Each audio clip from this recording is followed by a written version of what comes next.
माता शारदा देवी यांचं चरित्र आपण आज पाहणार आहोत. स्वामी विवेकानंद, रामकृष्ण परमहंस यांच्या चरित्राकडे मन सहज ओढलं जातं.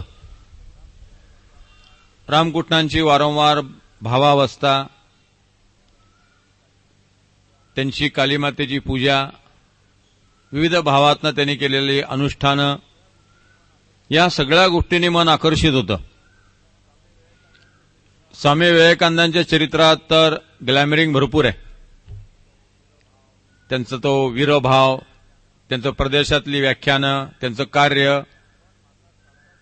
पण माता शारदा देवी जे आहेत त्यांची उदात्तता झटकन लक्षात येईल अशी नाहीये. त्यासाठी राजहंसाची दृष्टी पाहिजे, तर माताजींचं चरित्र कळू शकेल. इंद्रधनुष्य झटकन मन लक्षात ओढून घेतं, वेधून घेतं, पण सूर्याची किरणं जी आहेत ती आकर्षित करत नाहीत. पण इंद्रधनुष्य म्हणजे सूर्याची किरणच आहेत, दुसरं काही नाहीये. सूर्याच्या किरणातले सगळे रंग जे आहेत ते इंद्रधनुष्यातनं अभिव्यक्त होतात. एखादा धबधबा असेल, प्रचंड प्रपात असेल, झटकन मन आकर्षित होतं. पण संतपणे वाहणारी एखादी नदी असेल किंवा एखादं शांत प्रशांत सरोवर असेल, तिकडे लक्ष जात नाही. माताजींचं चरित्र तसं आहे. त्यामुळे माताजींचं चरित्र समजावून घेणं ही एक अवघड गोष्ट आहे. थोडी मानसिक उंची असेल, चित्ताची पवित्रता असेल, वृत्तीची अंतर्मुक्ता असेल, तर माताजींच्या चरित्राचं आकलन होऊ शकेल. भगवंत एकटा येत नाही, त्याचे जे पार्षद आहेत ते त्याच्याबरोबर येतात. त्याचे जे लीला सहचर आहेत ते त्याच्याबरोबर जन्म घेतात. जसं पंतप्रधान एकटे येत नाहीत, त्यांचं पॅराफर्नियल जे आहे ते सगळं पुढे येतं आणि मग पाठोपाठ ते येतात. तसं रामकृष्ण परमहंस हे अवतार वरिष्ठाय या पृथ्वीतलावरती येत असताना त्यांनी आपले पार्षद सुद्धा बरोबर आणले. त्यामध्ये माता शारदा देवी ह्या एक आहेत. कामारपुकूर हे रामकृष्णांचं गाव. तिथून अवघ्या 6 मैलावरती जयराम वाटी आहे. ते जयराम वाटी हे माताजींचं गाव. बाकुडा जिल्ह्यामध्ये हे जयराम वाटी मोडतं. रामचंद्र मुखर्जी आणि श्यामासुंदरी हे माताजींचे वडील आणि आई. अतिशय पवित्र असं हे कुटुंब आहे. या श्यामासुंदरींना 7 अपत्य झाली. 5 पुत्र होते, 2 कन्या होत्या. प्रसन्न, उमेश, कालीकुमार, वरदा आणि अभयचरण हे 5 मुलं, आणि शारदा आणि कादंबिनी या 2 मुली. हे जे कुटुंब आहे हे जुन्या वळणाचं, कर्मठ पण अत्यंत भावप्रवण अशा प्रकारचं आध्यात्मिक कुटुंब आहे.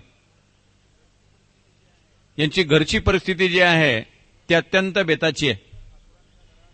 जसं ठाकुरांच्या घरात 18 विश्वदारिद्र्य, तसंच माताजींच्या घरात सुद्धा 18 विश्वदारिद्र्य.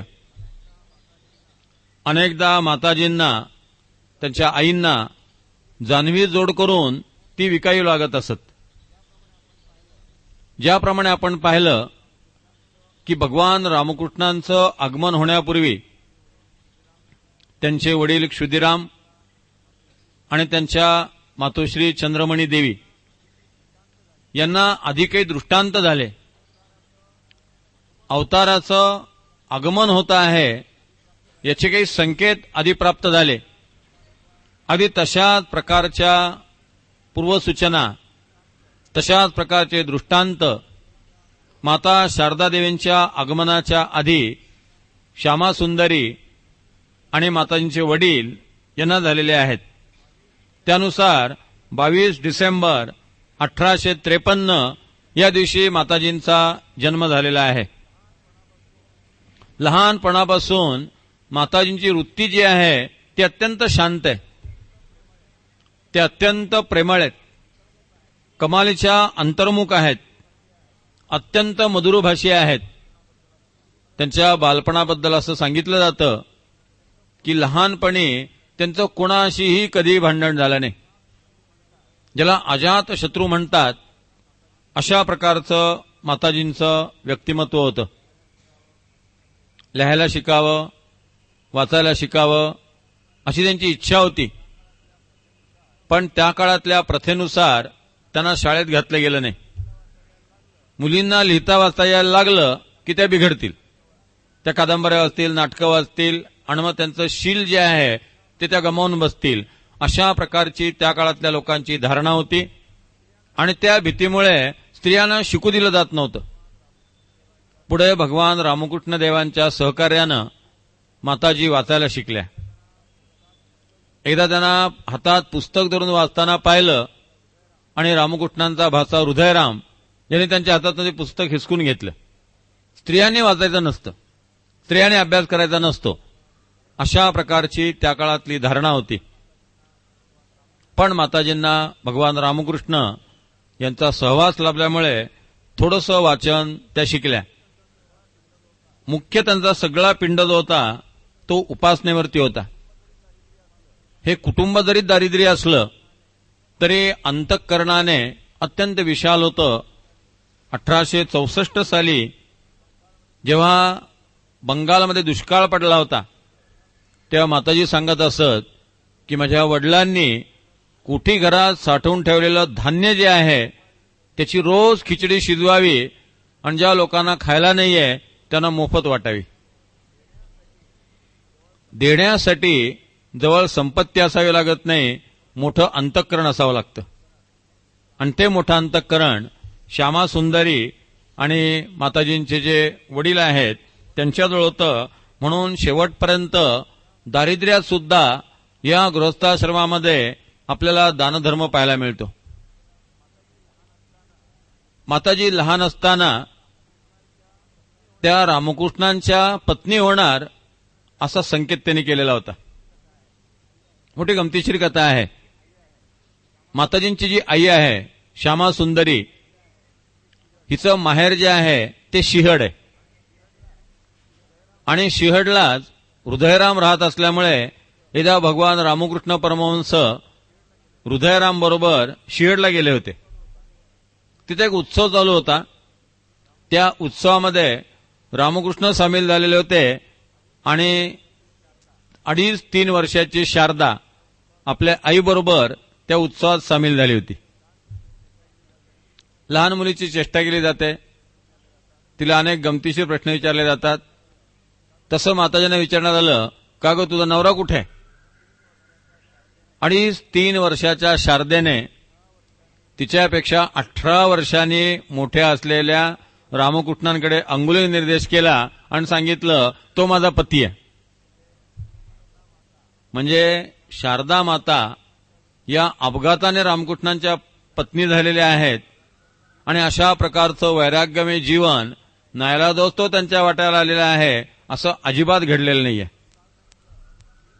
म्हणून काल सांगितलं की अरविंद, चैतन्य महाप्रभू किंवा रामतीर्थ यांच्या पत्नी ज्या आहेत त्यांच्या वाट्याला आलेलं वैराग्याचं जीवन हे त्यांच्यावर लादलेलं आहे. अनिच्छेने त्यांना ते जगावं लागतं आहे. अशी गोष्ट शारदा मातांच्या बाबतीत नाहीये.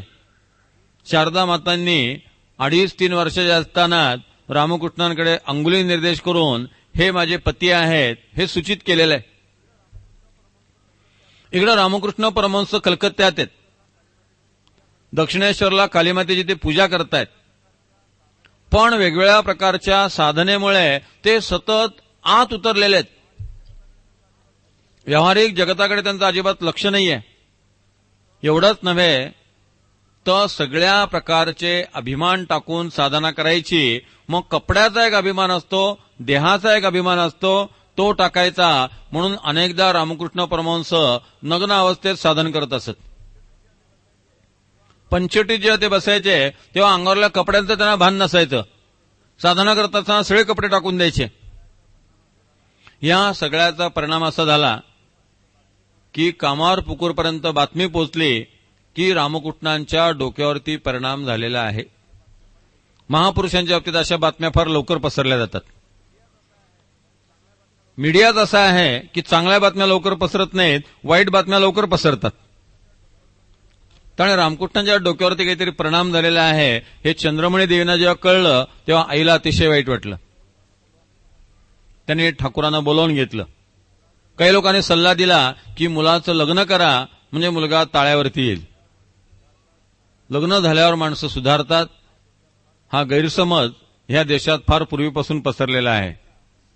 चंद्रमणीने विचार केला की आपल्या मुलाचं लग्न करून टाकावं आणि त्यानुसार मुली पाहायला सुरुवात झाली.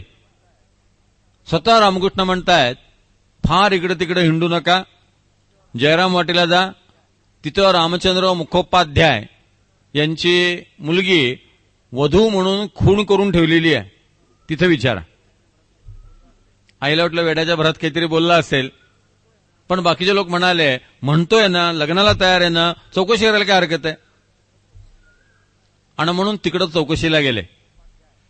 तेव्हा रामचंद्र मुखोपाध्याय किंवा मुखर्जी यांच्या घरामध्ये अशा प्रकारची एक मुलगी आहे, पण ती वयाने फार लहान आहे हे कळलं की ती फक्त 6 वर्षाची आहे आणि भगवान रामकृष्ण परमहंस 24 वर्षाचे आहेत.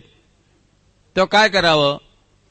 दोघांच्या मध्ये एक महत्वाचं साम्य होतं की दोन्ही कुटुंब 18 विश्व दारिद्र्याने पिडलेले होते. त्या काळामध्ये बंगालमध्ये जेव्हा लग्न होतं तेव्हा स्त्रीकडे हुंडा द्यावा लागतो. अजूनही ती पद्धत आहे, स्त्रियांकडे हुंडा द्यावा लागतो. आपले तर उलट आहे, स्त्रीकडनं हुंडा वसूल केला जातो. तिकडं स्त्रियांना हुंडा द्यायचा. त्यांनी मुलगी दिली याबद्दल त्यांना काहीतरी राशी द्यायची, अशी पद्धत बंगालमध्ये त्या काळात होती. अजूनही काही ठिकाणी बंगालमध्ये ती पद्धत आहे. अजूनही तिथे स्त्रियांना फार सन्मानाने वागवलं जातं. आसाम आणि बंगाल या 2 ठिकाणी काली पूजा आहे, शक्तीची उपासना आहे. त्यामुळे स्त्रियांबद्दल तिथं खूप आदराची भावना आहे. आपल्या इथं कचरा कुंडीवरती सकाळी काही वेळेला घरातला कचरा टाकायला जावं लागतं. आसाममध्ये मी गेलो होतो मुलीकडे, तर तिथं स्त्रियांना कचरा कुंडीवर जाऊ देत नाहीत. पुरुष लोक घरामध्ये बादल्या घेतात कचऱ्याच्या आणि तिथे नेऊन कचरा टाकतात. त्यानंतर घरातली लक्ष्मी जी आहे ती कचरा कुंडीवर जाणार नाही. स्त्रियांबद्दल अशा प्रकारची आदराची भावना बंगालमध्ये असल्यामुळे आता हे जे कुटुंब आहे हे गरीब आहे, हे लग्नाला तयार आहे आणि हुंडा मागत नाहीये, या एका गोष्टीवरती हे लग्न फार लवकर झालं. रामकृष्ण आणि शारदा माता यांचा हा विवाह हा लौकिक अर्थाने विवाह आहे. मुळात विशिष्ट ईश्वरी कार्य करण्यासाठी ते दोघं एकत्रित आलेले आहेत, हा महत्वाचा मुद्दा आहे. लग्न झाल्यानंतर शारदा माता ज्या आहेत ते पुन्हा माहेरी गेल्या आणि भगवान रामकृष्ण परमहंस जे आहेत ते दक्षिणेश्वरला आले.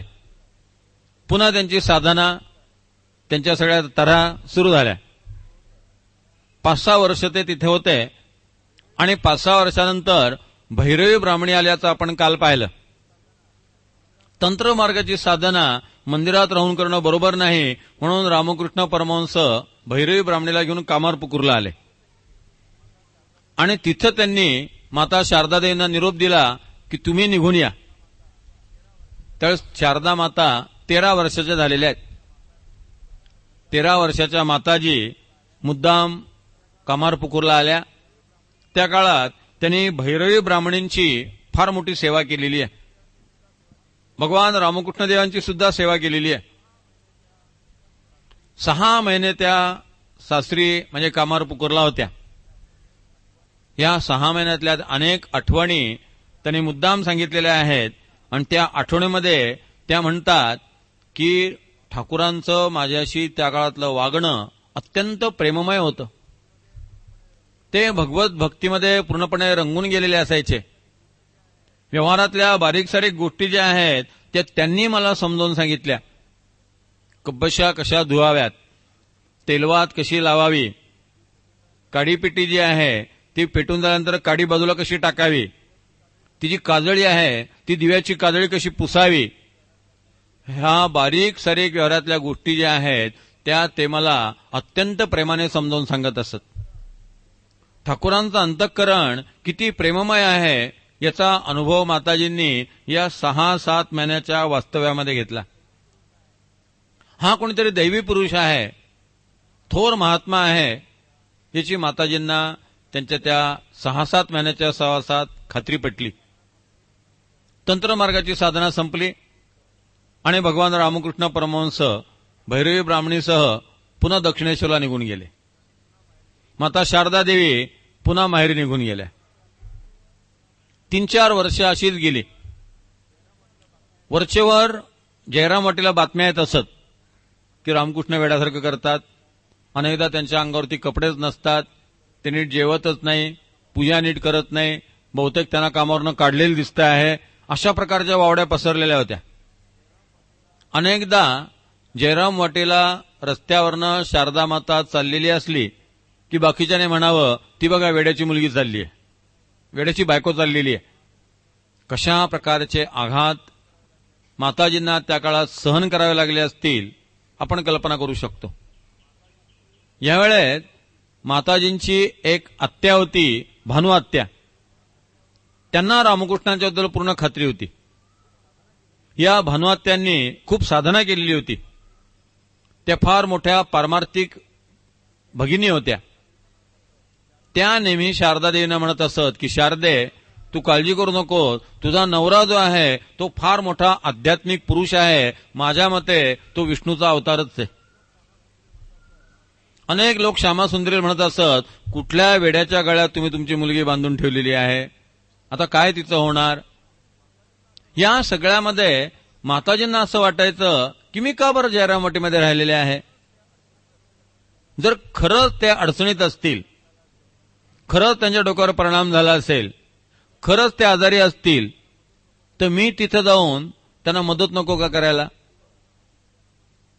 एक दिवस गंगा स्नानाचं निमित्त केलं आणि त्या माताजी वडिलांना म्हणाल्या की मला तुम्ही दक्षिणेश्वरला सोडा, दक्षिणेश्वरला गंगा नदी आहे, माझं गंगा स्नान पण होईल.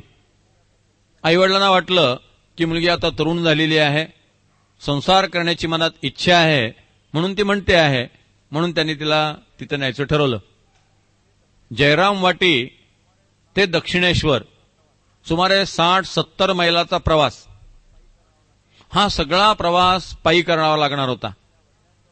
माताजी आपल्या वडिलांच्या बरोबर पायी निघाल्या. या सगळ्या प्रवासामध्ये इतका चालायचा अभ्यास नसल्यामुळे, सराव नसल्यामुळे वाटेत माताजी एके ठिकाणी आजारी पडल्या. एका धर्मशाळेत त्यांचा मुक्काम होता. तापाने त्या इतक्या फणफणलेल्या होत्या की 2 दिवसामध्ये ताप उतरण्याचं काही लक्षण दिसेना. शारदा देवींना तसं वाटलं की आपण या धर्मशाळेत आता मरणार, आता आपली पतीची भेटच होणार नाही. रात्रीच्या वेळेला एक किशोरी मुलगी त्यांच्या जवळ आली. तिने माताजींचे पाय दाबायला सुरुवात केली. माताजींचं डोकं दाबून दिलं. माताजींनी विचारलं, कोण आहेस तू. त्या मुलीने सांगितलं, मी दक्षिणेश्वरला असते. दक्षिणेश्वर म्हटल्या माताजींना एकदम ठाकूरांची आठवण झाली आणि मग ती म्हणाली की मला दक्षिणेश्वरला घेऊन जाशील का. त्या ती मुलगी म्हणाली, तू काळजी करू नको, तुझी प्रकृती आता पूर्ण बरी होईल आणि तू व्यवस्थित दक्षिणेश्वरला पोहोचशील. आणि ती मुलगी अदृश्य झाली. पुढे माताजी म्हणत असत की दक्षिणेश्वरची प्रत्यक्ष कालीमाता त्या बालिकेच्या रूपानं येऊन माझी सेवा करून निघून गेली. दुसऱ्या दिवशी त्यांचा सगळा ताप उतरला, ठणठणीत बऱ्या झाल्या, चालायला सुरुवात केली आणि त्या दक्षिणेश्वरला पोहोचल्या. त्या ज्या दक्षिणेश्वरला आल्या तेव्हा मथुरबाबू त्या ठिकाणी नव्हते, ते मरण पावलेले होते. भगवान रामकृष्ण परमहंस म्हणायचे की आज माझे मथुरबाबू असते तर त्यांनी तुझी किती काळजी घेतली असती, पण आज माझा मथुर नाहीये. मथुरबाबूंचं रामकृष्णांवरती विलक्षण प्रेम होतं. राणी रासमणींचे ते जावई होते, त्या संबंध इस्टेटीचे ते मालक होते आणि अनेक प्रकारे त्याने रामकृष्ण परमहंसांना तपासलेलं होतं. आणि रामकृष्ण किती शुद्ध चरित्र आहेत, किती निस्वार्थ आहेत, किती कामगंधशून्य आहेत, ह्या सगळ्या गोष्टींची प्रचिती मथुरबाबांना आलेली होती. शारदा माता जेव्हा दक्षिणेश्वरला पोहोचल्या तेव्हा त्यांचं भगवान रामकृष्ण देवांनी इतक्या प्रेमाने स्वागत केलं की त्या आश्चर्यचकित झाल्या. फार छान झालं, तुम्ही आलात, फार बरं झालं. ते रामकृष्ण शारदा मातांना कायम आहो जाओ म्हणत असत. आता पत्नीच नवऱ्याला अरे म्हणत असल्यामुळे कोणी कुणाला काय म्हणायचं याच्या सीमारेषा आता संपलेल्या आहेत. पण शेवटपर्यंत रामकृष्ण परमहंस माताजींना आहो जाओ म्हणत असत.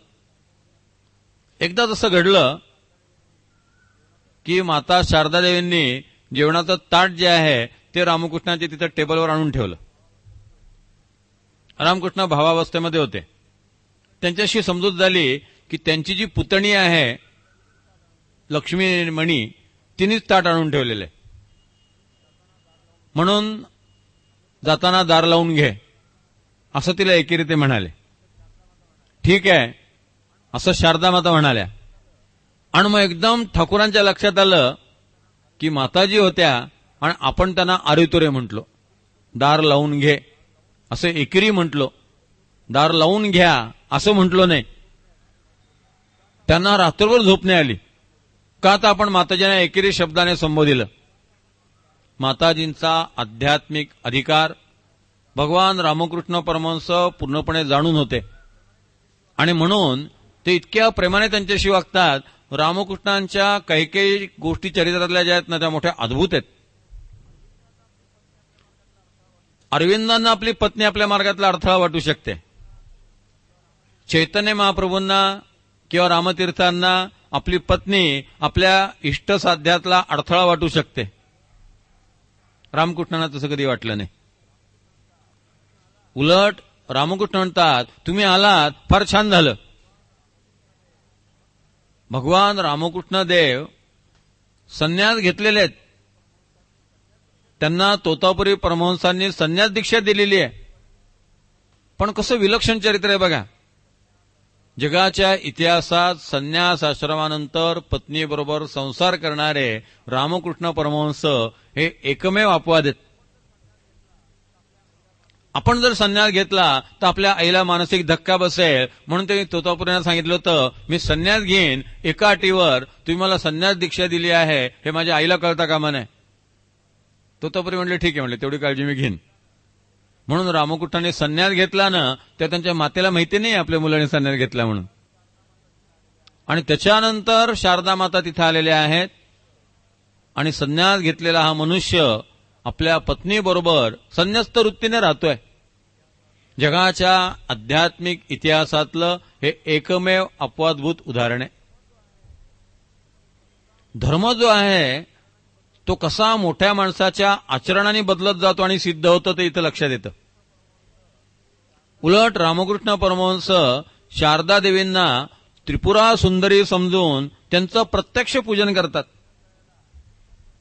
या पूजनाच्या वेळेला ठाकूरांना भावसमाधी लागली आणि माताजींना सुद्धा भावसमाधी लागली. माताजी आल्यानंतर 8 महिने रामकृष्णांच्या बरोबर राहिलेल्या आहेत. दोघं एका खोलीत राहत असत. माताजी सगळ्या प्रकारे रामकृष्णांची सेवा करत असत. रामकृष्णांचे पाय दाबून देणं, आंघोळीच्या आधी त्यांना तेल मॉलिश करणं, त्यांना आंघोळीचं गरम पाणी तापून देणं, पूजेची सगळी तयारी करणं, रामकृष्णांचं अंथरूण पांघरून पाहणं आणि रात्री झोपले असताना रामकृष्णांचे पाय दाबून देणं. भगवान रामकृष्ण परमहंस माताजींकडनं पाय दाबून घेत असत. पण त्यांचे पाय दाबून झालं की रामकृष्ण उठत असत आणि त्यांना वाकून नमस्कार करत असत. माताजीने एकदा विचारलं की तुम्ही माझ्याकडे कोणत्या दृष्टीने पाहता. तेव्हा रामकृष्ण परमहंस म्हणाले मंदिरात जी काली माता आहे ती तुमच्या रूपाने माझे पाय दाबत आहे अशी माझी श्रद्धा आहे. एक दिवस ठाकूरांनी माताजींना विचारलं की तुम्ही माझ्याकडे कोणत्या दृष्टीने पाहता. तेव्हा माताजी म्हणाल्या तुम्ही माझे आई आहात, वडील आहात, भाऊ आहात, बहीण आहात, पती आहात, सद्गुरू आहात, सारं काही तुम्ही आहात. माझं दैवतही तुम्ही आहात, माझी सारी नाती तुम्ही आहात. शरीराचं कोणतंही आकर्षण नसताना पती पत्नीचं नातं प्रस्थापित झाल्यानंतर पती आणि पत्नी एकमेकावरती अशा प्रकारचं प्रेम करू शकतात, याचं जगाच्या इतिहासातलं हे अपवादभूत उदाहरण आहे. असं दुसरं उदाहरण पाहायला मिळणार नाही. मोठं विलक्षण प्रेम रामकृष्ण आणि शारदा माता यांचं आपापसात होतं. 8 महिन्यानंतर मग ठाकुरांनी माताजींना सांगितलं, तुम्ही आता नौबत खानात राहायला जा. ज्यांनी दक्षिणेश्वर पाहिलं असेल त्यांच्या लक्षात येईल, कालीमातेचं मंदिर आहे, त्याच्या डाव्या हाताला राधा गोविंदाचं मंदिर आहे. या दोन्ही मंदिराच्या समोर 12 ज्योतिर्लिंग आहेत. त्याच्या शेजारी भगवान रामकृष्ण परमहंसांची खोली आहे आणि या 12 ज्योतिर्लिंगाच्या मधली जी कमान आहे तिथून खाली उतरलं की झुळझुळ झुळझुळ वाहणारी गंगा नदी आहे. आणि मंदिराच्या राधा गोविंदाच्या मंदिराजवळ उजव्या हाताला जे गेट आहे त्या गेटच्या समोर एक आडवा रस्ता आहे आणि त्या रस्त्याच्या समोर नौबत खाना म्हणून 2 मजली इमारत आहे. त्या नौबत खान्यात शारदा माता राहतात. खालच्या मजल्यावर माताजी राहतात आणि वरच्या मजल्यावर चंद्रमणी देवी म्हणजे ठाकूरांच्या मातोश्री राहतात. माताजींनी आपलं सर्व जीवन जे आहे ते रामकृष्णांच्या कार्यासाठी आता समर्पित केलेलं आहे. नौबत खाना तसं इतक्या जवळ नाहीये, बोललेलं ऐकू जाईल इतक्या जवळ तो नक्की नाहीये, पण माताजी देहाने नौबत खान्यात, मनाने ठाकूरांच्या जवळ. महिना त्यांना ठाकूरांचं दर्शन व्हायचं नाही, पण ठाकूरांच्या खोलीत काय काय चाललेलं आहे याचं अनुसंधान सतत असायचं. माताजींनी वेगळी कुठली साधना केली नाही, त्या मधुरा भावाची उपासना करत होत्या. मधुरा भावामध्ये परमेश्वराला पती मानायचं असतं. माताजी या साधनेद्वारा पोचल्या आहेत हे लोकांच्या एवढ्यासाठी लक्षात येत नव्हतं की त्या मधुरा भावाने रामकृष्णांची साधना करत होत्या. म्हणजे परमेश्वराला पती मानायचं, इथं परमेश्वरच पती म्हणून आलेला आहे.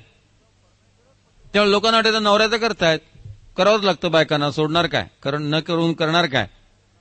पण त्यांचा तो मधुरा भाव आहे, त्या भगवंताची उपासना म्हणून करत आहेत हे लोकांच्या लक्षात येत नव्हतं. लोकांच्या दृष्टीने माताजी म्हणजे संसारी बाई, स्वयंपाक करा, उष्टी काढा, रांदेवाडा यातलाच प्रकार.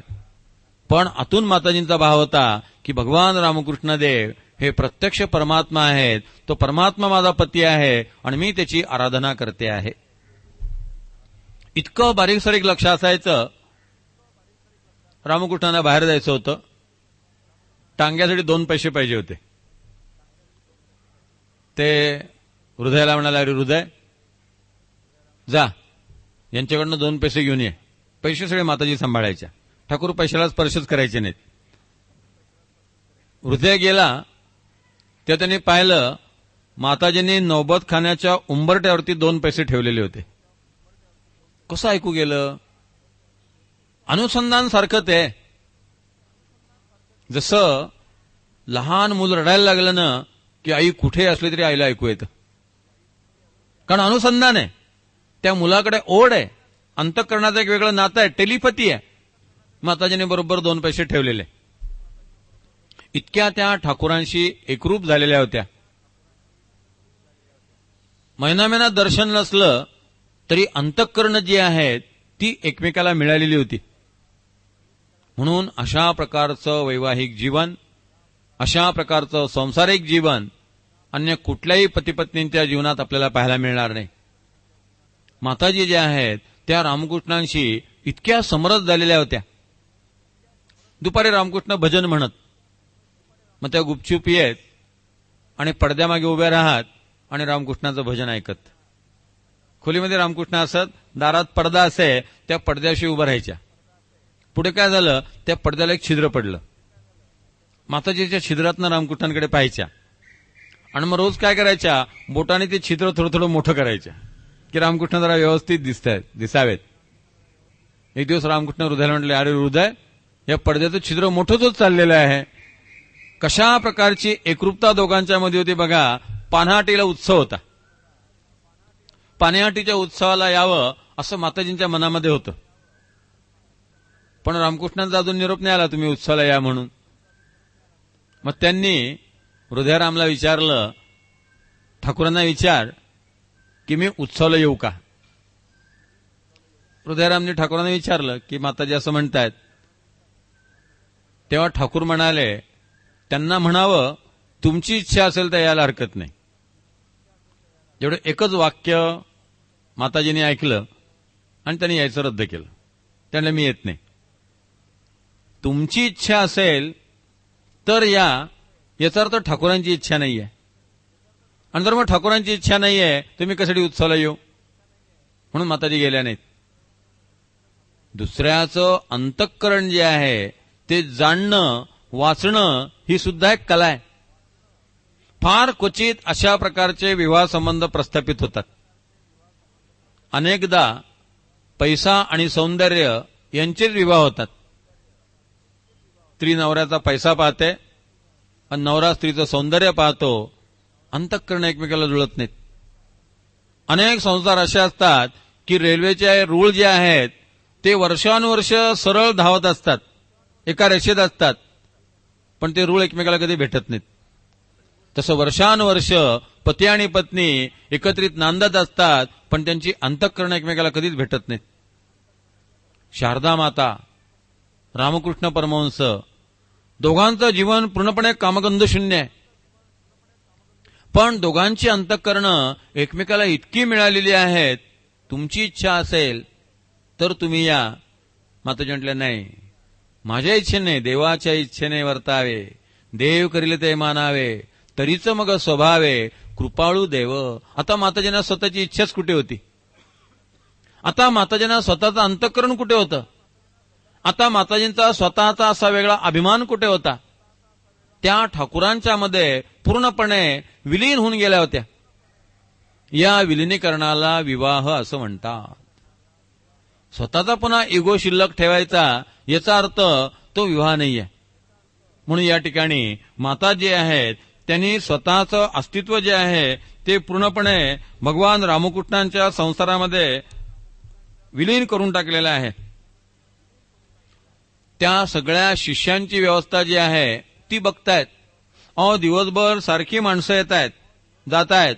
या सगळ्या लोकांची जेवणा खाण्याची व्यवस्था जी आहे ती माताजींनी पाहावी.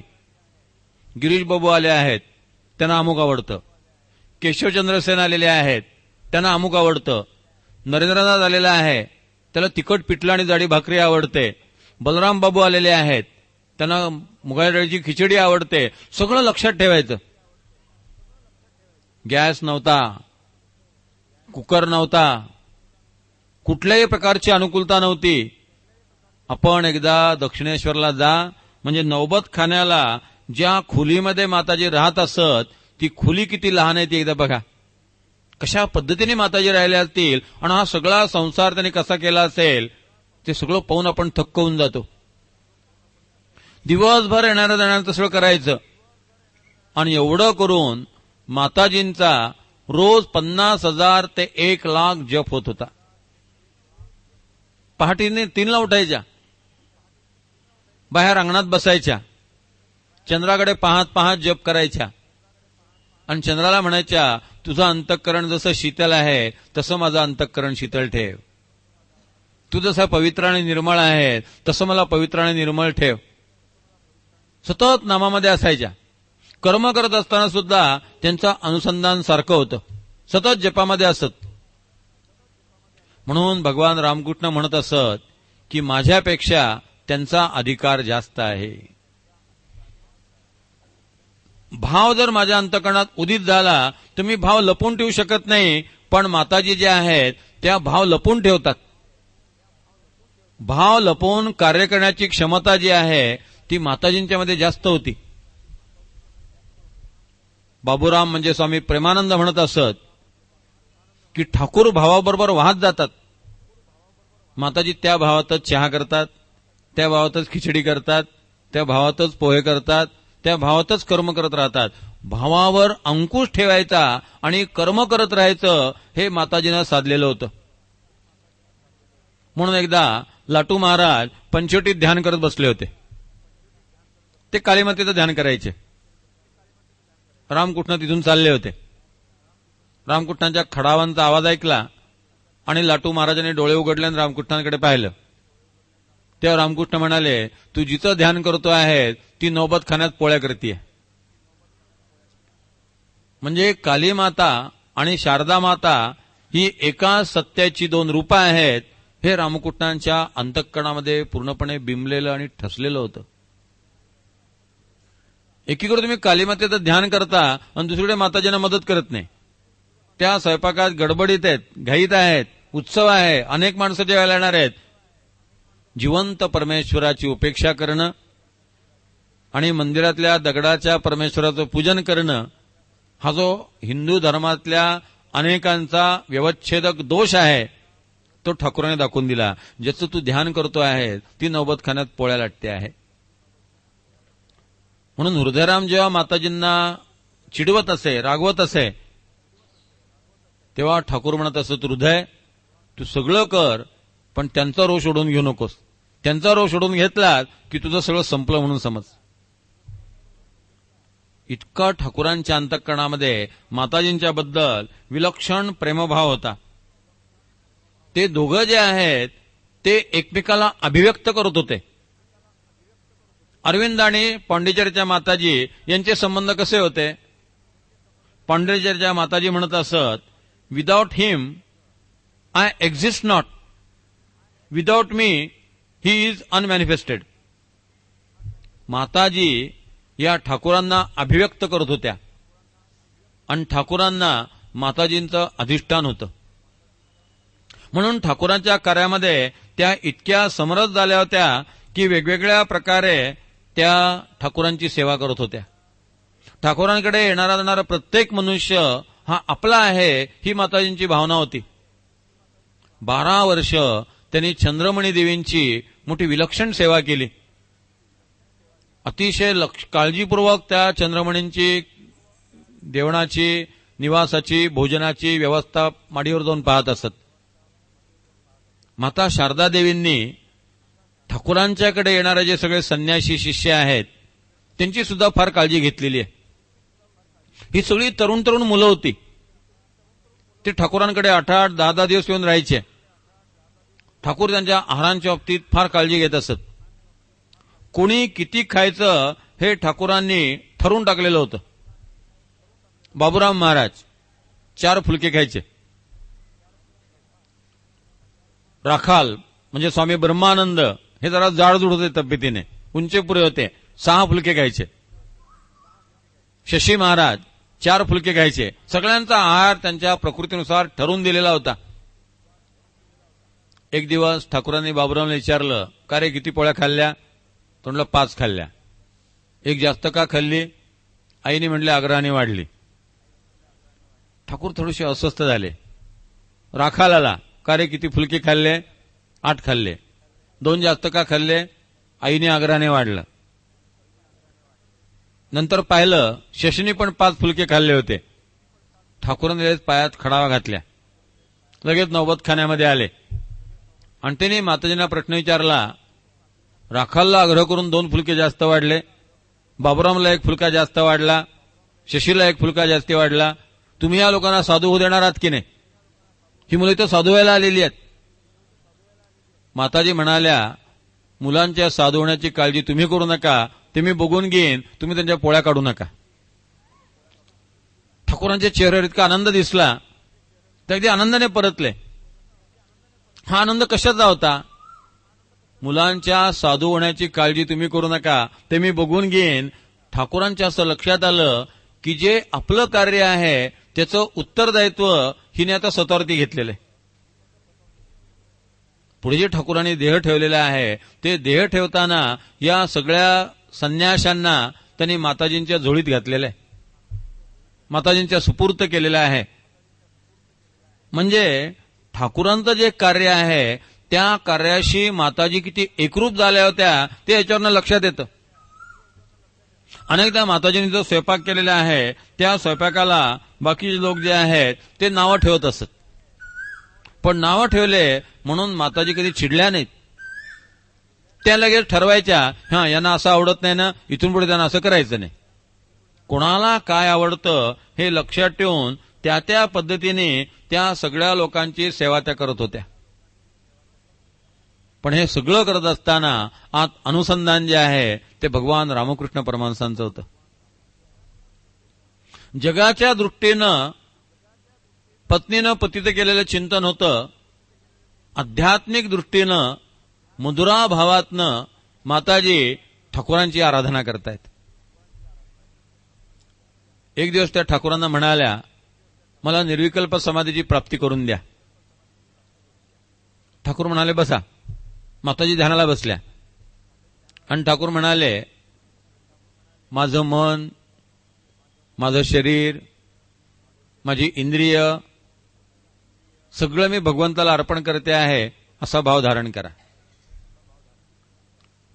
माताजी बसल्या आणि म्हणाल्या, माझं मन, माझं शरीर, माझी इंद्रिय, आणि एकदम समाधी लागली. त्यामुळे माझं शरीर माझं कुठे आहे, मन माझं कुठे आहे, सगळं काही तोच आहे, सारं त्याचंच आहे, आणि एकदम डिझॉल्व्ह होऊन गेल्या. लगेच निर्विकल्प समाधी लागली. उद्या आपण स्वामी विवेकानंदांचं चरित्र पाहणार आहोत. स्वामी विवेकानंदांना निर्विकल्प समाधीसाठी संघर्ष करावा लागला. कारण स्वामी विवेकानंद युगो, मी आहे, मी मिळवीन, मी प्रयत्न करीन, पुरुषार्थ, आणि माताजी म्हणजे पूर्ण शरणागती. एका क्षणात निर्विकल्प समाधी लागून गेली आणि माताजी निर्विकल्पामध्ये पोहोचल्या.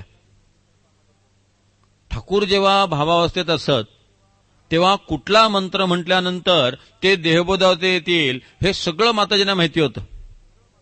ठाकूरांनी मंत्र सांगून ठेवले होते की हा मंत्र म्हटला की मी पुन्हा देहबोधावरती येईन, आणि माताजी तो मंत्र त्यांच्या कानात म्हणत असत आणि त्यांना देहबोधावरती आणत असत.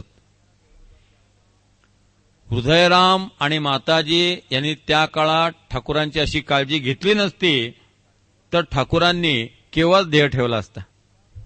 कठोर उपासनेमुळे, देहाची हेळसाण केल्यामुळे त्यांचं शरीर पडलं असतं. पण माताजींनी त्या काळामध्ये ठाकुरांची खूप काळजी घेतली, आणि त्याचबरोबर त्यांचे सगळे जे संन्यासी शिष्य आहेत त्या संन्यासी शिष्यांची सुद्धा त्यांनी विलक्षण काळजी घेतलेली आहे.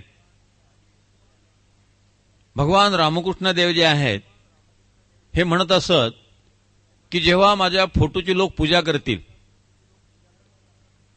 ज्या वेळेला मी कोणाच्याही हातचं अन्न खाईन आणि ज्या वेळेला मी कलकत्ता शहरात जाऊन राहीन तेव्हा माझा अंतकाळ जवळ आलेला आहे असं तुम्ही समजा. पुढे भगवान रामकृष्ण परमहंसांना कॅन्सर झाला. घशाचा कॅन्सर होता. अन्न गिळता सुद्धा येत नव्हतं. खूप प्रकृतीची हेळसाण झाली होती. रामकृष्ण परमहंस इतके कृश झालेले होते, पोटात मोठ्या मुश्किलीनं पाण्याचे काही थेंब जात असत, किंवा पातळ काही पदार्थ केला तर तो थोडासा पोटामध्ये जात असे, बाकी घशाने गिळताच येत नव्हतं, अन्न खाता येत नव्हतं. अशा अवस्थेमध्ये कलकत्त्यातल्या काशीपूर उद्यानामध्ये त्यांना आणलं. तिथं आल्यानंतर ठाकूर कोणाच्याही हातचं खायला लागले. अनेकांच्या घरामध्ये ठाकुरांच्या फोटोची पूजा सुरू झाली आणि ठाकूर कलकत्त्यात राहायला आले. माताजींच्या लक्षात आलं की यांचा अंतकाळ जवळ आलेला आहे. जेव्हा एखाद्या घरात ठाकुरांचा फोटो पाहत आणि पूजा चाललेली आहे पाहत तेव्हा माताजी एकांतात जात असत आणि मनसोक्त रडत असत. आता हे जास्त राहणार नाही हे माताजींनी ओळखलं. माताजींना ठाकुरांचं जाणं हा जो आघात आहे हा आघात फार मोठा होता, पण तो आघात दुर्दैवाने त्यांना फसवावा लागला. ठाकूर काशीपूर उद्यानामध्ये आले. त्या ठिकाणी त्यांनी ज्यांना संन्यास दीक्षा दिली होती असे सगळे लोक एकत्रित आले. हे सगळे लोक ठाकुरांची सेवा करू लागले. नकळत या ठिकाणी रामकृष्ण संघ या संस्थेची स्थापना झाली. ज्याचं रूपांतर पुढे रामकृष्ण आश्रमात झालं. रामकृष्ण सेवा संघ स्थापन झाला. हे सगळे संन्यासी एकत्रित राहायला लागले. माताजींनी या सगळ्या संन्याशांची आणि ठाकूरांची उत्तम व्यवस्था पाहावी. 24 तास त्यांना तोच ध्यास होता. 16 ऑगस्ट 1886 या दिवशी आपला आध्यात्मिक वारसा नरेंद्रनाथांच्यावरती सोपवून आणि नरेंद्रनाथासकट हे सगळे संन्यासी पोरं माताजींच्या झुळीत टाकून भगवान रामकृष्ण परमहंसांनी इहलोकीची यात्रा संपवली. भगवान रामकृष्णांच्या निर्णयानंतर माताजींना जो एक मानसिक आघात झाला, माताजींनी ठरवलं की आपण देहत्याग करायचा. हातातल्या सोन्याच्या बांगड्या ज्या आहेत त्यांनी काढायला सुरुवात केली. प्रत्यक्ष ठाकूर प्रकट झाले आणि ठाकूर म्हटले, मी गेलेलो नाहीये, तुम्ही हे आभूषण अशीच ठेवा. ठाकूरांना अग्निसंस्कार करायचा होता. तेव्हा माताजींनी ठरवलं की आपण सती जावं. बंगालमध्ये त्या काळात सती जाण्याची पद्धत होती. त्या माताजींनी ठरवलं की त्या ठाकूरांच्या पश्चात आपण राहायचं नाही. त्या सतीची वस्त्र परिधान करणार तोच पुन्हा रामकृष्ण प्रकट झाले आणि ठाकूर त्यांना म्हणाले, मी गेलेलो नाहीये, तुम्ही या मुलांच्यासाठी राहा आणि या मुलांकडे लक्ष द्या. आणि ठाकूर पुन्हा अंतर्धान पावले. ठाकूरांनी माताजींना देहत्यागानंतर अनेकदा दर्शनं दिलेली आहेत. अनेकदा प्रत्यक्ष प्रकट होऊन ते माताजींशी बोललेले आहेत. माताजींना असं वाटलं की आता फार आपण इथं दक्षिणेश्वरला आणि कामारपुकूरला राहू नये, आपण तीर्थयात्रा करावी. म्हणून माताजी काशीला गेल्या, वृंदावनला गेल्या. या तीर्थयात्रेच्या वेळेला सुद्धा त्यांना अनेकदा ठाकूरांनी दर्शन दिलेलं आहे. आघाडीच्या डब्यात त्या बसल्या होत्या आणि दंड असा बाहेर काढलेला होता. खिडकीत हात ठेवला होता आणि दंड बाहेर होता. त्या दंडाला जी डबी होती त्या डबीमध्ये सोन्याचा ताईत होता आणि तो ठाकूरांनीच माताजींना दिलेला होता. तेव्हा एकदम ठाकूर खिडकीपाशी आले, हात जरा आत घ्या, नाहीतरी डबी कोणी चोरेल, असं म्हणून निघून गेले. असं वारंवार दर्शन त्यांना ठाकूरांचं होत असे. जेव्हा काशी विश्वेश्वराच्या मंदिरात त्या ध्यानाला बसल्या तेव्हा माताजींची समाधी लागली. माताजींची समाधी लागल्यानंतर बाकीचे सगळे लोक वाट पाहत राहिले आणि आता माताजी काही उठणार नाहीत असं गृहीत धरून सगळेजण आपापल्या खोलीत निघून गेले. रात्री 12-12:30 वाजता माताजी पुन्हा देहबोधावरती आल्या. पण मंदिरात कुणीच नव्हतं. बाहेर सगळीकडे अंधकार. आता खोलीवर कसं जायचं? भगवान रामकृष्ण परमहंस प्रकट झाले. त्यांनी माताजींचा हात धरला आणि माताजींना बरोबर त्यांच्या खोलीपर्यंत नेऊन सोडलं. एकदा असेच जयराम मोठीला माताजी होत्या. एकदम ठाकूर आले आणि म्हणाले, मला भूक लागली आहे, खिचडी खायला द्या.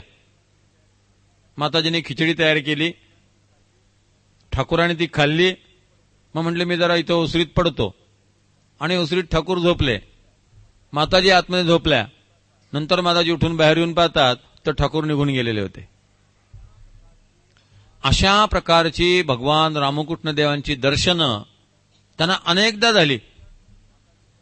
एकदा माताजींना भक्तांनी विचारलं की आई, ठाकूर सध्या कुठे आहेत? तेव्हा माताजींनी सांगितलं, सध्या ठाकूर भगवान स्वामी विवेकानंदांच्या शरीरात प्रविष्ट होऊन कार्य करत आहेत. म्हणजे भगवान रामकृष्ण देवांनी पुढे नरेंद्रनाथांच्या शरीराचा आश्रय घेतला आणि अमेरिकेत सगळं जे कार्य पुढे झालं ते ठाकूरांनी त्यांच्याद्वारे, त्यांच्याकडून ते करून घेतलं.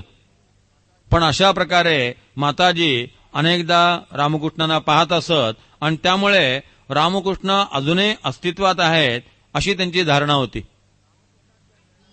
रामकृष्णांच्या निर्णयानंतर माताजींचं उत्तरदायित्व वाढलं आणि आता सगळं जग जे आहे त्याची आपण माता आहोत, आपण विश्वजननी आहोत असा भाव त्यांना प्राप्त झाला.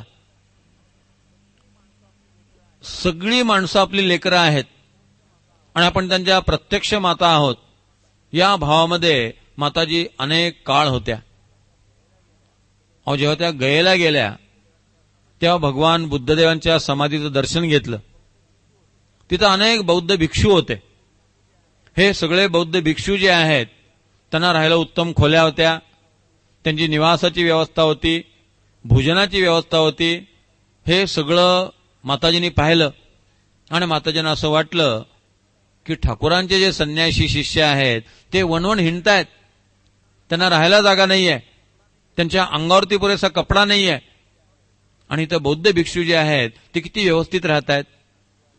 मातांच्या डोळ्यातनं अश्रू आले, ते भूमीवरती पडले आणि माताजींनी ठाकूरांना प्रार्थना केली की ठाकूर, जी मुलं तुमचं नाव घेऊन बाहेर पडलेली आहेत त्यांना उपाशी ठेवू नका, त्यांची जेवणाची राहण्याची व्यवस्था होईल असं तुम्ही बघा. या ठिकाणी माताजींची ही प्रार्थना आणि माताजींचे हे अश्रू जे आहेत ते पुढे कामाला आले. पुढे विवेकानंद अमेरिकेत गेले, जगप्रसिद्ध वक्ता झाले. त्यांनी रामकृष्ण आश्रमाची स्थापना केली आणि ज्याप्रमाणे बौद्ध भिक्षूंची व्यवस्था असायची त्याप्रमाणे प्रत्येक संन्याशाला खोल्या, प्रत्येक संन्याशाची भोजनाची व्यवस्था, अशा सगळ्या गोष्टी ज्या आहेत त्या रामकृष्ण आश्रमाच्या द्वारे निर्माण झाल्या. माताजींचा जो संकल्प होता, महापुरुषांचे जे संकल्प असतात ते संकल्प फलद्रूप झाल्याशिवाय राहत नाहीत.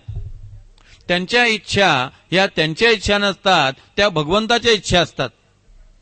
म्हणून माताजींच्या अंतःकरणात जी इच्छा होती की माझी मुलं जी आहेत ती अशी वणवण हिंडू नये, त्यांची राहण्याची व्यवस्था असावी, त्यांची भोजनाची व्यवस्था असावी. पुढे ती पूर्ण झाली आणि रामकृष्ण आश्रम निर्माण झाला. म्हणजे रामकृष्ण आश्रमाच्या स्थापनेच्या पाठीमागचा संकल्प जो आहे तो भगवंताचा संकल्प आहे आणि त्या संकल्पाचं शारदा माता या माध्यम आहेत. अशा प्रकारे माताजींनी पुढे सबंध रामकृष्ण आश्रमाचा डोलारा सांभाळलेला आहे. या सगळ्यांच्या त्या माता झालेल्या आहेत. या सगळ्या संन्याशांना त्यांनी आश्रय दिलेला आहे. आज रामकृष्ण आश्रमामध्ये आपण जे संन्यासी आहेत त्यांच्यामध्ये एक प्रकारचा वात्सल्यभाव पाहतो. अशा प्रकारचा वात्सल्यभाव आपल्याला अन्य संन्याशांमध्ये पाहायला मिळत नाही. अनेकदा संन्यासी म्हटलं की तुसडेपणा असं जणू ठरलेलंच असतं. पण मठाच्या संन्याशांमध्ये जो प्रेमभाव आहे, जो वात्सल्यभाव आहे, तो माता शारदा देवींनी संक्रमित केलेला आहे. हे दोन साध्या घटना लक्षात घेण्यासारख्या आहेत. एकदा एक तरुण संन्यासी होता, त्याच्यातून काहीतरी प्रमाद घडला आणि मग त्याला बाकीचे लोक म्हणाले, आता ब्रह्मानंद महाराज तुला हकलून देतील, तुला आता ते मठात ठेवणार नाही, आता तुझं काही खरं नाही. तो तरुण संन्यासी घाबरला आणि तो माताजींकडे आला, उद्बोधन करायला त्याला आणि माताजींच्या आश्रयाला राहिला. 2-3 दिवसानंतर ब्रह्मानंद महाराज माताजींना भेटायला उद्बोधन कार्यालयात आले. माताजी त्यांना म्हणाल्या, अरे राखाल, तू ठाकूरांपेक्षा मोठा केव्हापासून झालास रे? तेव्हा राखाल म्हणला, आई काही चुकलं का? नाही म्हणजे ठाकूरांना कधी कोणी घाबरत नव्हतं, तुला हा मुलगा घाबरतो, असं का व्हावं? तेव्हा ब्रह्मानंद महाराजांच्या लक्षात आलं की आश्रमाला शिस्त असली पाहिजे, पण शिस्तीच्या बरोबर प्रेम सुद्धा असलं पाहिजे.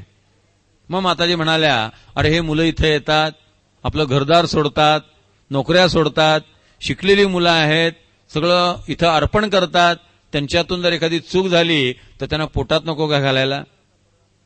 अरे ते कुठे जाणार आता परत? इथून पुढे ते घर सोडून आल्यानंतर पुन्हा घरी कसे परत जातील? त्यांना घरात तरी कोण ठेवेल? त्यांना नोकरी कोण देईल? तर ह्या सगळ्या लोकांचे अपराध थोडे पोटात घातले पाहिजेत. म्हणजे मठाला जे एक प्रेमाचं स्वरूप आलेलं आहे ते माताजींनी प्राप्त करून दिलेलं आहे. बेलोर मठाचा माळी होता, तो काय करायचा, बागेतल्या भाज्या परस्पर विकायचा आणि पैसे खायचा, हडप करायचा. आता साधारणतः आश्रमात जे लोक राहतात त्यांना पगार असं किती असणार? ट्रस्टमध्ये पैसे तरी किती मिळणार? ओढग्रस्त संसार होता, मग अधूनमधून त्याच्या भाज्या परस्पर विकायचा आणि पैसे काढायचा. स्वामी विवेकानंदाने एक गोष्ट कळली. स्वामी विवेकानंद संतापले, त्यांच्या माळ्याला कामावरून काढून टाकलं. झालं, तो माळ्याला उद्बोधन करायला माताजींच्या आश्रयाला. 2 दिवसानंतर स्वामी रामकृष्णानंद महाराज काही कामानिमित्त उद्बोधन कार्यालयात आले होते. तेव्हा माताजी त्याला म्हणाल्या, हे बघ, हा जो माळी आहे याला पुन्हा कामावरती घे. नरेंद्रला सांग आईनी सांगितलंय म्हणून. रामकृष्णानंद महाराज त्या माळ्याला घेऊन जेव्हा मठात आले तेव्हा माळ्याला पाहायला स्वामीजी संतापले. ह्यांना कशाला घेऊन आलात? स्वामीजींनी विचारलं. तेव्हा रामकृष्णानंद म्हणाले, आईंनी पाठवलेलं आहे आणि आई म्हणाल्या मी सांगितलंय म्हणून नरेंद्रला सांगा. नरेंद्र एकदम शांत. त्या माळ्याला त्यांनी कामावरती घेतलं. एखादा मनुष्य चुकला असेल, तो का चुकला आहे थोडी त्याची मानसिकता समजावून घ्यावी, त्याला सामावून घ्यावं. माताजींचं वैशिष्ट्य होतं. एक तरुण मुलगी होती, तारुण्यामध्ये तिच्यातून काहीतरी प्रमाद घडला, तिचं पाऊल घसरलं आणि समाजाने तिला वाळीत टाकलं. ती मुलगी जेव्हा माताजींकडे आली तेव्हा माताजींनी त्या मुलीला आश्रय दिला. त्या मुलीकडे माताजींनी तितकं लक्ष असायचं, तिचा व्यवस्थित सांभाळ माताजींनी केला. अमजद नावाचा चोर होता. तो जवळजवळ वर्षातनं 6 महिने तुरुंगात असायचा आणि 6 महिने बाहेर असायचा. हा अमजद जो आहे तो जेव्हा बाहेर असायचा तेव्हा मठाची काही कामं असली म्हणजे माताजी त्याला कामावर घ्यायच्या. बाकीचे लोक म्हणायचे, आई त्यांनी चोरी केलेली आहे त्याला तुम्ही कशावर कामावर घेता? तेव्हा माताजी म्हणायच्या, जैसा शरद मेरा बेटा है वैसा अमजद भी मेरा बेटा है. शरद म्हणजे स्वामी शारदानंद. तो जसा माझा मुलगा आहे तसा हा सुद्धा मुलगा आहे. उलट आईला आपली वेडी मुलं, आपली बावळट मुलं, आपली चोर मुलं जास्त प्रिय वाटतात, कारण त्यांचे संसार व्यवस्थित उभे राहावेत याची काळजी आईला असते. म्हणून माताजींचं अंतःकरण जे आहे त्याचं वात्सल्य भावाने पूर्ण भरलेलं होतं. वासराने जर हंबरडा फोडला तर माताजी म्हणत, आले आले, तुला दूध प्यायचंय ना, सोडते बरं तुला आईकडे, म्हणून धावत धावत बाहेर यायच्या आणि त्या वासराला गाई घरी सोडायच्या. प्रत्येक ठिकाणी त्यांच्या अंतःकरणातला वात्सल्य भाव जो आहे तो उदित होत होता. किरसुणी जर कोणाशी फेकून दिली तर त्यांना चालायचं नाही. आपण किरसुणी झाडलेलं आहे ना, मग ती व्यवस्थित कोपऱ्यात ठेवून दिली पाहिजे. केळच्या सालं, संत्र्याची सालं त्या सगळ्या गोळा करायच्या, मग बकरींना द्यायच्या, गाईंना द्यायच्या. कुठली गोष्ट वाया जाऊ द्यायची नाही. नेटका प्रपंच आपण म्हणतो तो कसा करावा हे माताजींकडनं शिकण्यासारखं आहे. अशा पद्धतीनं भगवान रामकृष्ण परमहंसांच्या पश्चात 1920 सालापर्यंत म्हणजे 34 वर्ष माताजी राहिलेले आहेत. 34 वर्ष त्यांनी रामकृष्ण आश्रमाची सगळी व्यवस्था लावून दिलेली आहे. 34 वर्ष त्यांनी अनेक संन्याशांना दीक्षा दिलेल्या आहेत. त्यांची कुटुंबीय माणसं जी होती ती मात्र सगळी विक्षिप्त आणि तरेवाईक होती. रामकृष्णांनी एकदा माताजींची जी वेडी मामी होती आणि वेडी भाची होती त्यांच्याकडे बोट दाखवलं आणि ठाकूरांनी सांगितलं, यांच्या आश्रयाने तुम्ही राहा. राधू म्हणून त्यांची भाची जी आहे ती लहानपणापासून मतिमंद होती, वेडी होती. हिची काळजी तुम्ही घ्या, हिच्या आश्रयाने राहा म्हणजे तुमचा देहबोध राहील. जर काही ममत्वच नसेल तर जीवन कसं जगणार? कुठेतरी त्यांच्या अंतःकरणात ममत्व असलं पाहिजे, म्हणून त्या राधूबद्दलचं ममत्व निर्माण केलं आणि त्यांना देहबोधामध्ये ठेवलं. नाहीतर महापुरुषांनी देहबोध नाहीसा झाला तर जगायचं कोणासाठी आणि कशासाठी? कुठल्या क्षणी ते देह टाकू शकतात, कुठल्या क्षणी ते समाधीस्थ होऊ शकतात. या सगळ्या आश्रमाची घडी बसवण्यासाठी माताजींनी राहावं, म्हणून ठाकूर म्हणतात, या वेड्या राधूच्या आश्रयाने तुम्ही राहा. पण या सगळ्या नातेवाईकांनी माताजींची किंमत केली. त्यांनी माताजींना ओळखलं नाही, त्यांनी माताजींना खूप त्रास दिला. पण शेवटपर्यंत माताजींची चित्ताची स्थिरता आणि शांतता ढळली नाही. जी नाथांची शांतता ती माताजींची शांतता आपल्याला पाहायला मिळते. अनेकदा त्यांची वेडी मामी त्यांना मारायला यायची. एकदा तर जळतं लाकूड घेऊन ती माताजींच्या अंगावरती धावून आली, पण माताजींनी तिला शांत केलं. ठाकूर, हिला आवरा, ही काय करत आहे, हिला याचा त्रास होईल, म्हणजे आपल्याला लागेल्याच्या पेक्षा तिला त्याचा त्रास होईल. कर्मविपाकाच्या सिद्धांतानुसार प्रत्येकाला आपल्या कर्माची फळं भोगावी लागतात. आणि संतांना जर त्रास दिला तर भगवंताला ते अजिबात आवडत नाही. भगवंत अशा लोकांना विलक्षण शिक्षा देतो, मोठं प्रायश्चित्त देतो. म्हणून या ठिकाणी माता शारदा देवी जे आहेत त्या हे सगळं सहन करतात, पण त्यांच्या मनामध्ये येऊन गेलं की आपण आता आपलं कार्य संपवावं. अवघ्या मानवजातीसाठी त्यांचं अवतरण होतं. प्रत्येकावरती त्यांनी प्रेम केलं. अगदी भिकारीण मुलगी भीक मागायला यायची, तिचा आवाज गोड होता. माताजी म्हणायच्या, अगं एखादं भजन म्हणशील का? मग ती मुलगी भजन म्हणायची. मग माताजी स्वयंपाकघरात द्यायच्या, स्वयंपाकाचं ताट तयार करायच्या आणि तिला आणून वाढायच्या. एक दिवस या भिकारीण मुलीला कोणीतरी एक छान पेरू भिक्षेमध्ये वाढला. तिने विचार केला, हा पेरू आपण माताजींना द्यावा. तिने तो पेरू आणला आणि माताजींना दिला. आता भिकाऱ्यांनी दिलेला पेरू आपल्याला असं हा काय खायचा, हा काय घ्यायचा, पण माताजी म्हणतात, अगं तू आणलायस ना, मग मी खाईन. प्रेमाने माताजीने तो पेरू चिरला, 2 पुढे आपण खाल्ल्या, तिला खायला दिला. अशा प्रकारे अवघ्या विश्वावरती त्यांनी प्रेम केलं. त्या काळात भारतीय स्वातंत्र्याचा संघर्ष चालू होता. तेव्हा माताजी म्हणायच्या, माझी गोरी मुलं आणि काळी मुलं आपापसात भांडतात, मी काय करू? इंग्रज त्यांच्या दृष्टीने गोरी मुलं आणि भारतीय माणसांच्या त्यांच्या दृष्टीने काळी मुलं. हे विश्वजनित्व जे आहे ते प्रमोदच्या आविष्काराला गेलं आणि मग माताजींना असं वाटलं की आपण विश्वजनित्वाचा आदर्श प्रस्थापित केला आहे. रामकृष्ण आश्रमाची घडी बसलेली आहे, आपण आता देह ठेवावा. त्यांनी वेडी राधू, आपली वेडी मामी या सगळ्या लोकांना जयरामवाटीला निघून जायला सांगितलं आणि त्या म्हणाल्या, मी माझं मन राधूतनं काढून टाकलेलं आहे. गवताच्या काडीप्रमाणे मी माझी सगळी नाती तोडून टाकलेली आहेत. बाकीच्या लोकांना वाटायचं की माताजी संसारात लिडबिडलेल्या आहेत, पण माताजी त्या संसारातनं एका क्षणात बाजूला होऊ शकायच्या. ते त्यांनी सिद्ध करून दाखवलं. एकदा गोलापमानात असं वाटलं की किती माताजी संसारामध्ये अडकलेल्या आहेत. ठाकूरांनी गोलापमाना गंगा नदी दाखवली. त्या गंगा नदीतनं एक प्रेत असं वाहत चाललं होतं. तेव्हा माता ठाकूर त्या गोलापमाना म्हणाले, ही गंगा नदी या प्रेतामुळे मलिन झाली आहे का? तसंच माताजींचं समजा वाटलं. त्या संसारामध्ये असल्या तर त्या लिडबिडलेल्या नाहीयेत, त्या पूर्ण अलिप्त आहेत. त्या मनाने कुठेही गुंतलेल्या नाहीयेत. केवळ मठाची घडी बसवण्यासाठी राधूचं आलंबन घेऊन त्या 34 वर्ष जगल्या आणि जेव्हा त्यांना आपला अवतार कार्य पूर्ण झालेला आहे असं वाटलं तेव्हा एका क्षणात त्यांनी देह ठेवला. मी सगळी नाती गवताच्या काडीसारखी तोडून टाकलेली आहेत असं म्हणून माताजी उद्बोधन कार्यालयामध्ये शांतपणे 1920 साली निवर्तल्या. अशा प्रकारे संबंध आयुष्य जे आहे ते चंदनासारखं दुसऱ्यासाठी झिजल्या. स्वतःची इच्छा नाही, स्वतःची कुठलीही आकांक्षा नाही, सतत दुसऱ्याचा आनंद, दुसऱ्याची सेवा. मना चंदनाचे परित्वा झिजावे, मना सर्व लोका सिरे निववावे, हे समर्थांचं वचन आपल्याला माताजींच्या जीवनात पाहायला मिळतं. आयुष्यभर त्या चंदनासारख्या झिजल्या आणि त्यांनी सगळी सेवा केली.